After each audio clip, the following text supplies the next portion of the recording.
Okay, so now we'll solve some questions of exercise 13.2. If P of A equals to 3 upon 5 and P of B equals to 1 upon 5, find P of A intersection B if A and B are independent. Clearly here given. P of A and B are independent events. Independent है तो P of A into P of B equals to होगा P of A intersection B. Okay. So if A and B are independent, मतलब P of A and P of B का product इसके बराबर होगा. Clearly so we will write here P of A equals to 3 upon 5, P of B equals to 1 upon 5, P of A intersection B. If A and B are independent is given. So clearly if A and B are independent तो formula होता है P of A intersection B equals to P of A into P of B. दोनों को multiply कर देंगे, answer आ जाएगा. Question number 2. Two cards are drawn randomly and without replacement. This word without replacement से पता चल गया, मतलब वापस नहीं रखना है, मतलब हटा देना है. एक कार्ड निकाला, उससे क्या आया उसको देख के हटा देना है, तो मतलब अब दूसरी इवेंट पर उसका फ़र्क पड़ेगा, तो इंडिपेंडेंट नहीं होगी. From a pack of 52 playing card find the probability both cards are black. ये मैं समझा भी चुका हूँ, फिर से देख लीजिए यहाँ पर. तो if A and B are two का इवेंट्स मान ली हमने. A first card is black, B second card is black. दोनों के बाद एक निकालना है अपन को. लिखेंगे cards are drawn without replacement. It means A and B are not independent. Independent नहीं है. विदाउट रिप्लेसमेंट का मतलब है कि कार्ड को निकाल के वापस रख देना है. अब पहला कार्ड जो भी आया रेड या ब्लैक, दूसरा कार्ड रेड या ब्लैक आएगा, ये डिपेंड करता है पहले कार्ड पर. पहला कार्ड क्या था, यदि पहला कार्ड ब्लैक था तो दूसरे कार्ड की ब्लैक की हो जाएगी प्रोबेबिलिटी 25/51. और पहला कार्ड रेड था तो दूसरे कार्ड के ब्लैक होने की हो जाएगी 26/51, क्योंकि ब्लैक तो उतने की उतने ही है. तो ऐसे केस में विदाउट रिप्लेसमेंट में पता चल जाता है कि इवेंट्स कैसी हैं, डिपेंडेंट है, मतलब इंडिपेंडेंट नहीं है. तो देखिए A first card is black, मतलब 26/52 1/2. P of B then is, मतलब second card is black when first has is black it has happened. B देने का मतलब है probability of B when A has occurred, यानी पहला कार्ड सेकेंड कार्ड ब्लैक हो जबकि पहला भी ब्लैक था, तो उस केस में प्रोबेबिलिटी हो जाएगी 25/51, क्योंकि अब ब्लैक के कार्ड बचे 25 और total 51. So probability of both are black, that is P of A intersection B equals to होगा P of A into P of B then A.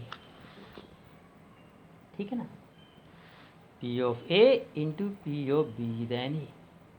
हमने आपको मल्टीप्लिकेशन रूल दोनों केस में बताया है. इंडिपेंडेंट के केस में तो इंटू, और एसोसिएटेड हैं तो पी ऑफ ए इंटरसेक्शन भी होता है P of A then B into B, या P of B then A into P of A. ठीक, तो यहाँ लगेगा अपना ये वाला formula P of A into P of B then A. तो एक आया था अपना. ठीक है, हाँ अपन इस पर चल रहे हैं. तो P of A 26/52 and P of B then आया 25/51. तो ये फाइनली आंसर आ जाएगा. एक क्वेश्चन और देख लीजिए इसी का, फिर rest of the question will continue from tomorrow. आज से मैंने ट्राई किया है क्लास लेना, और होप कि कल से और अच्छी क्लासेस होंगी. And I hope you all will watch the videos. Okay, question number 3 देखते हैं. A box of oranges is inspected by examining 3 randomly selected oranges drawn without replacement. If all the 3 oranges are good, the box is approved for sale. otherwise it is rejected.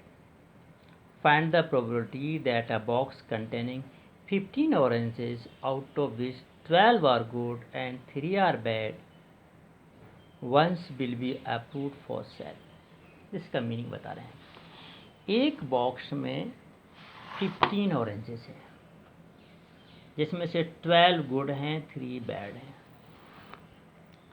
अब इस एक inspector आता है इसको check करने के लिए कि ये इसको बेचना चाहिए कि नहीं, बिकने के लिए अप्रूव करना चाहिए कि नहीं। तो कंडीशन है वो चेक करेगा, एक एक करके 3 ऑरेंजेस निकालेगा रैंडमली कहीं से भी, विदाउट रिप्लेसमेंट, उसको बाहर रखा जाएगा। यदि पहला भी गुड आ गया, दूसरा भी गुड आ गया, तीसरा भी गुड आ गया, तीनों गुड आ गए लगातार, तब तो कहेगा ठीक है okay it is approve for sale.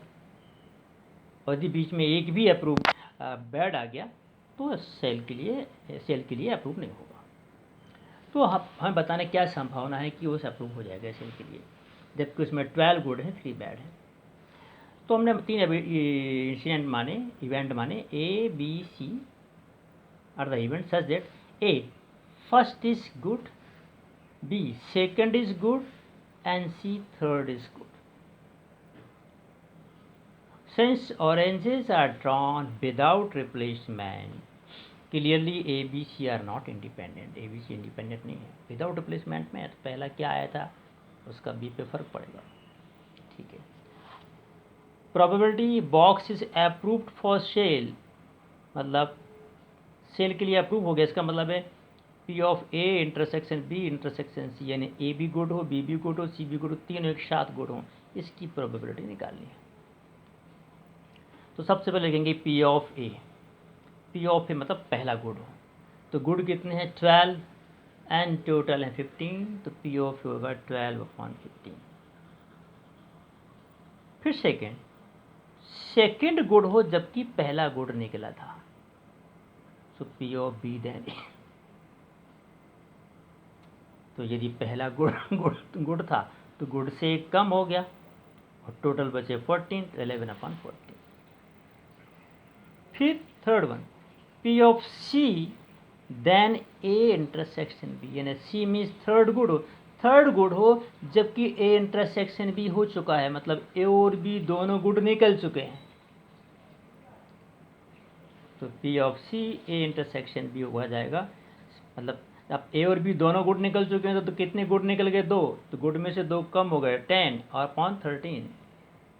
तो ये 3 इवेंट के इंटरसेक्शन का फॉर्मूला होता है। यदि वो डिपेंडेंट है तो P of A into P of B then A into P of C then A intersection B। P of A 12/13, 11/14, 12/15 sorry 11/14, 10/13, इसका मल्टीप्लाई करेंगे तो इसका आंसर आ जाएगा। Okay, so today I have explained 3 questions. Go through these 3. Okay, and don't worry, within a week we can complete our syllabus. Okay, तो इसको और try करेंगे and please post your doubts and homework both. Okay, thank you very much.